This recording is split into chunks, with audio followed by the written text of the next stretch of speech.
ինքը ստեղծում է մի հատ վիրտուալ իրականություն։ Դու տունը հաց չունի թոշակառուն, չգիտեմ, այդ կոմունալ վարձերը վճարելու խնդիր ունի, ապրելու խնդիր ունի, ու մենակ թոշակառուն չի, հասարակությունը։ Ախպեր, սենց առավոտից զարթնում է, մինչև իրիկուն վատ է ապրում, չէ, վատ է ապրում։ Մեկ էլ հոբ գալիս է նստում է, հեռուստացույցը միացնում է, մեկ էլ պահի տակ հմեկա գցում Կամֆերի նյուզ, մեկ էլ Նիկոլ Փաշինյանը ասում է, դուք ինչից եք խաբարարա։ Դու լավ եք ապրում, ու սկսում է ասել, արա երկիրը զարգանում է, տնտեսությունը աճում է, ձեր եկամուտները ավելացել են, միջին աշխատավարձ այսօր ասում է 310 քանի հազարա դարձել։ Իր աշխատավարձն մեջն է հաշվում,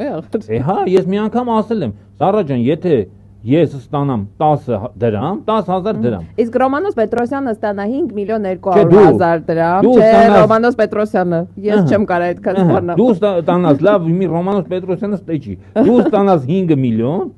լսի, իմ ու քո միջին աշխատավարձը 2 միլիոն 505,000 ալնում։